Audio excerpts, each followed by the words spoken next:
This series presents information based in part on theory and conjecture. The producer's purpose is to suggest some possible explanations, but not necessarily the only ones, to the mysteries we will examine.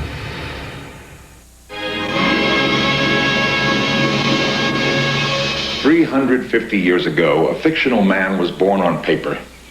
The name Don Juan was scratched on a manuscript by a Spanish monk, and the legend of a great lover was born. 100 years later, a Venetian named Casanova wrote 6 volumes on his own life and established himself as a legendary lover as well. The two men had a common occupation, the pursuit of women. Were they great lovers or merely fools?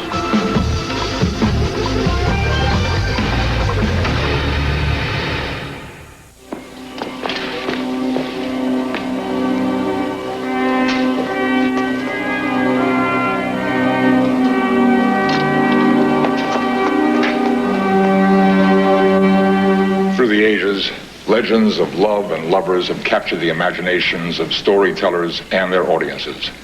Platonic lovers, selfish and selfless lovers, star-crossed lovers, all have had their expression in music, drama, literature, and dance. In all the annals of fiction, one character stands alone as the symbol of sensuality triumphant. He was the title character in a 17th century drama called The Playboy of Seville, a character whose very existence is based on the seduction of women. In the story, he was a nobleman, handsome, intelligent, and cynical. His list of female conquests totaled 1,003. When warned that someday he would pay for his lust, he would answer, "There's plenty of time for that." His name, Don Juan. The beautiful Donna Ana is to be married to the Marquis de Mota, a friend of Don Juan's. Tonight, she's expecting a visit from her future husband. Don Juan has intercepted her invitation, and in the darkness is planning to enjoy her favors. At this moment, he is under royal order of banishment for a similar affair. This is his way of having a last bit of sport before leaving Seville. Was this an act of love, or simply a cruel deception?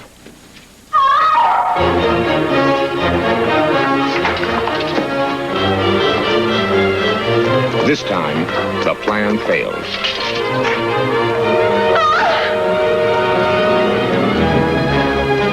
Donna Ana's screams awakened her father, the illustrious commander of the Order of Calatrava.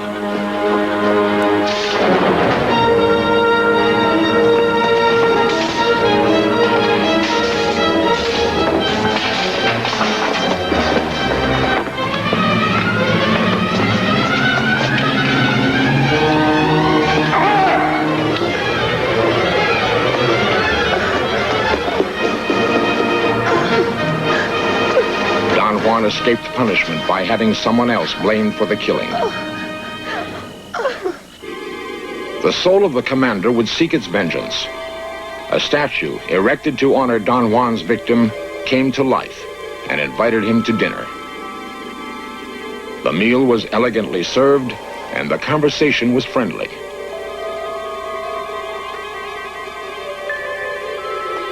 To round out the evening, the statue proposed a toast.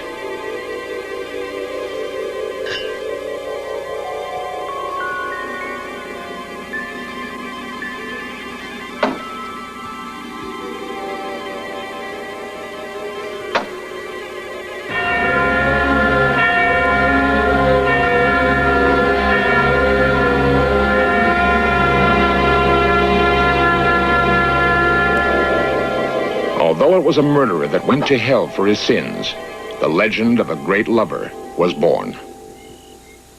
100 years later, that legend would spring to life. In the 1700s, a man appeared whose very aim in life seemed to be the enactment of the Don Juan role. A man who said of himself, "The chief business of my life is to indulge my senses. I felt myself born for the fair sex." He was a lawyer, conman, writer, gentleman, and scoundrel. 18th century Venice was a hotbed of extremes: dignity and debauchery, brilliance and stupidity, extravagance and poverty. This man was the embodiment of it all. He pursued women constantly, and like Don Juan, he made no class distinction. Born illegitimate, he became a self-appointed nobleman. His name was Giacomo Casanova. Was he truly a lover? If so, then certainly Venice was his appropriate birthplace. In the lexicon of romance, Venice is a name to conjure with. Unexcelled in its beauty, here the balladeers sing of their great loves, and the poets come for inspiration.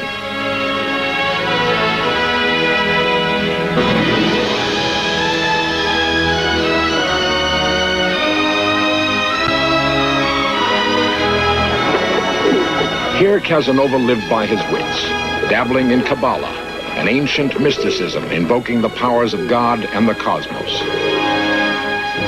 Was he a true believer, or did he use mysticism to exploit the gullible?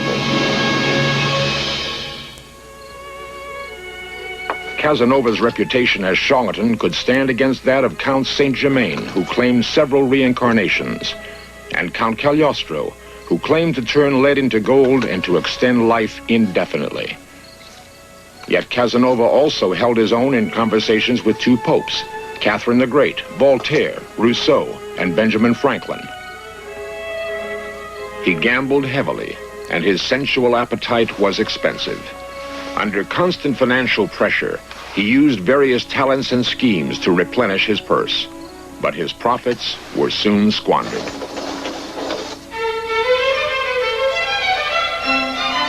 He spent his winnings on women, and more often consoled himself in a new affair when he lost. In Amsterdam, he urged financiers to issue insurance on a ship believed lost at sea. He claimed to have a Kabbalistic prophecy that the ship would be safe. Actually, Casanova had little to lose. If the venture was a failure, he would simply leave town.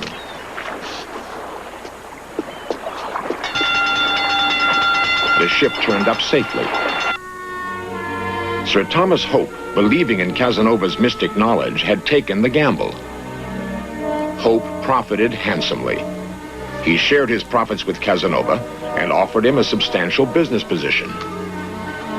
Why did he refuse? Was he insecure about his talent for magic, fearful that failure in future prophecies might expose him as a fraud? Or was it because he was about to embark on his most larcenous and erotic adventure? For Giacomo Casanova, the time was now ripe for the climactic scene in a bizarre scheme. The lady was Madame Durif. Her wealth was surpassed only by her imagination. Being a sincere believer in the Kabbalah, Madame Durif wished to be reborn as a man. Only as a male would she be allowed to commune with the Kabbalistic spirits. Using a young friend as an accomplice, Casanova was to invoke the proper magical environment. Then, he would father the male child, which would carry the spirit of Madame Durif. In return, Casanova would gain control of her estate. The evening was a strange mixture of fantasy, imagination, and eroticism.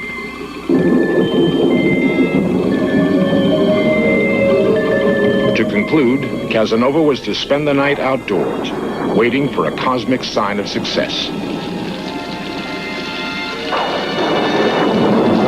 When the sign came, it was loud and clear, and it frightened Casanova out of his wits.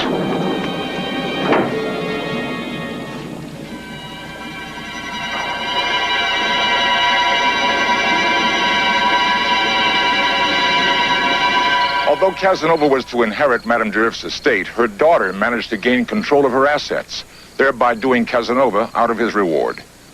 Madame Durif was intended to be a victim, but since she enjoyed the full measure of Casanova's services, and he enjoyed very little of her money, we're left to wonder, who was the user? and who was used. Venice was controlled by a governor who left the daily affairs of state to 3 inquisitors.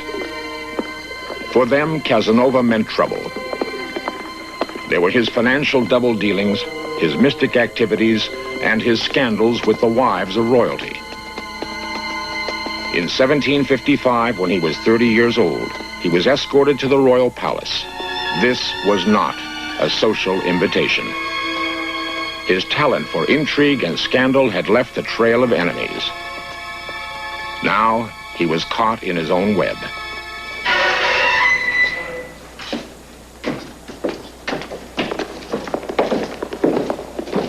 The top floor of the palace was a prison.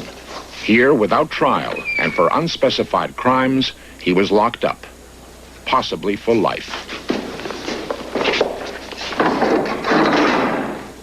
A painful prospect for a man who so desperately needed the company of women. Because of the metal roof over his cell, the prison was known as the Leads. No prisoner had ever escaped.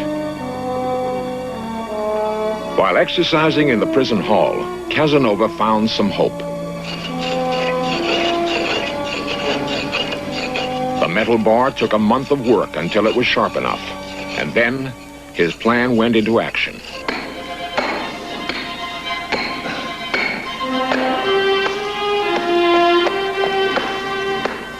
After 15 months of imprisonment, he climbed out onto this roof on the night of October 1st, 1756. Finding a workman's ladder, he lowered himself past his own barred window and entered the business offices below. His intention was to wait until morning and walk out the front door when the palace was opened. He didn't have to wait long. He was seen at the window by a passerby who took him for an important nobleman locked in by mistake. The front door was unlocked, and Casanova was free.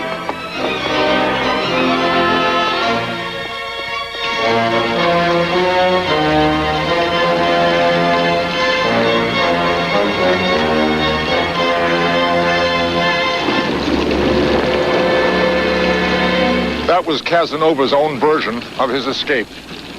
Was it true? There are some who say it was a fiction, a product of his own fertile imagination. The disbelievers suggest that he may simply have bribed the guards and he was released. Personally, I prefer the romantic version. In any case, he would now be exiled from his beautiful Venice for 18 years, the Venice that he loved so much.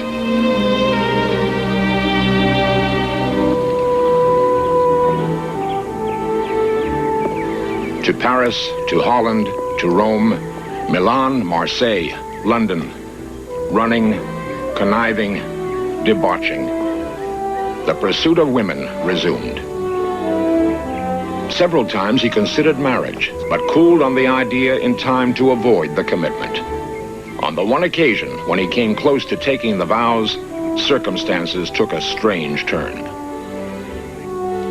The young lady was named Leonilda. Casanova asked for her hand, and she agreed. Her widowed mother was sent for to complete the arrangements. Now, the ghost of his own past intervened. The girl's mother was Lucrezia D'Antoni, with whom he'd had an affair some years earlier.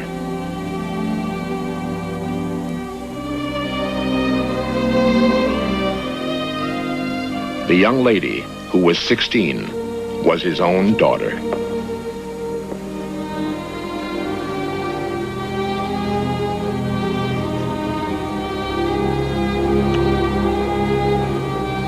For a short time, he was grief-stricken, but very soon consoled himself by renewing his affair with the mother of his almost bride.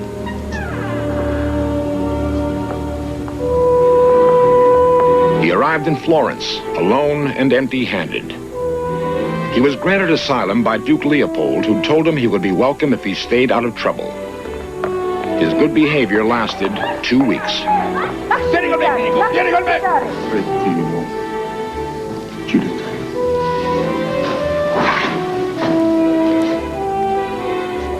He came to the rescue of an actress being abused by a theater manager.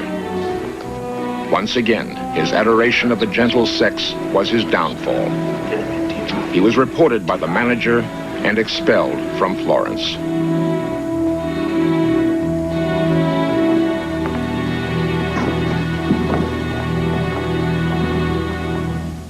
In the endless string of assignations, flirtations, intrigues, call them what you will, the question remains, was there love? The answer is yes. In Cesena, Casanova met a young lady who had left Rome to escape from an unhappy marriage. She was bright and beautiful, and they fell truly in love. For several months, they traveled together, reveling in the glow of romance.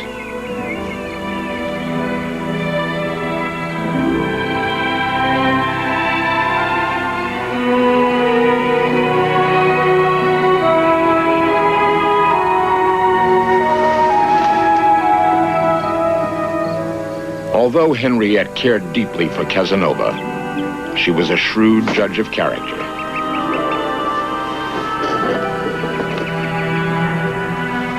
Casanova was not a man with whom one could build a future.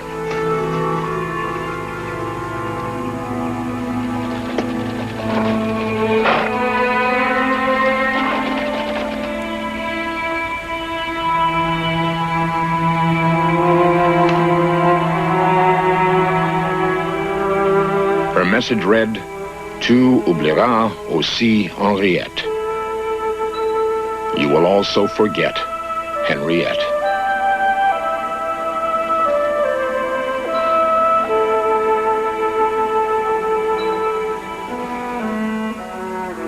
The next day, her coachman returned with a one-word message: goodbye.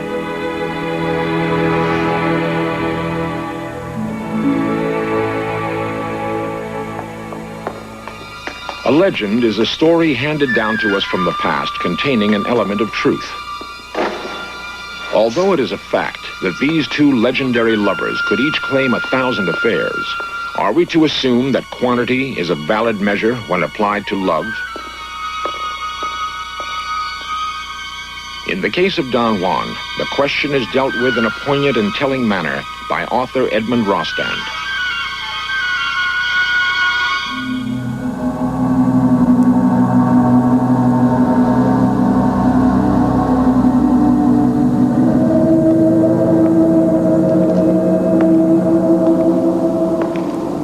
Having been cast into hell by the statue of the commander, Don Juan was greeted by the devil, who'd been expecting him and welcomed him.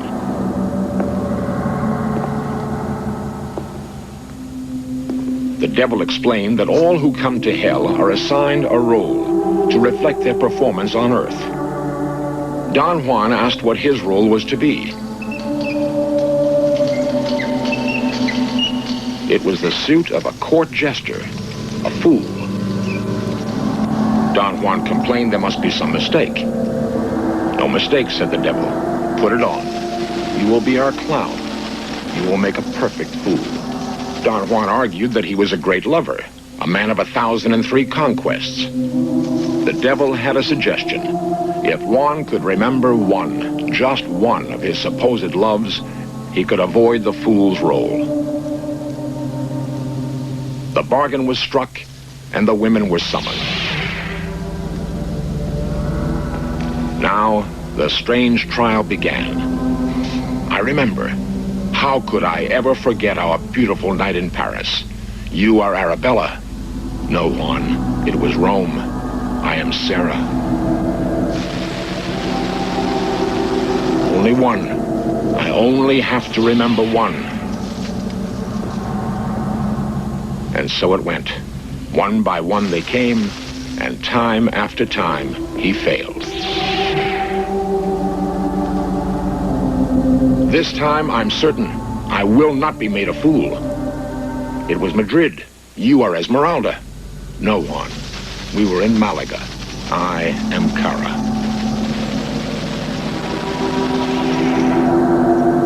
The sad parade continued until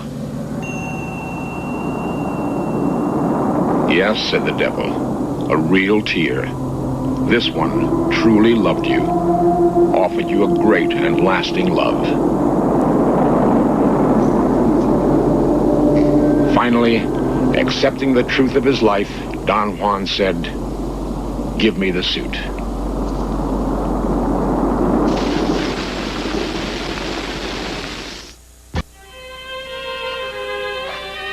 Giacomo Casanova, great lover or great fool? By his own admission, the number of his liaisons equaled that of Don Juan. Ironically, there is evidence that he contributed to the libretto of Don Giovanni, the Mozart opera based on the Don Juan story.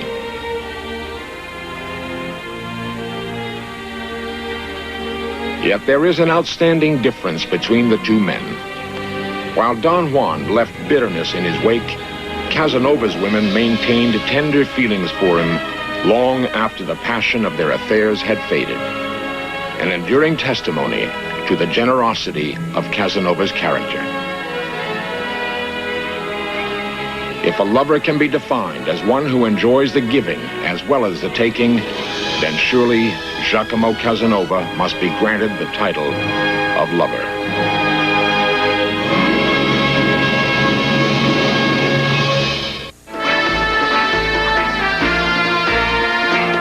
Coming up next, In Search of traces a route to what may be the historical site of the Garden of Eden.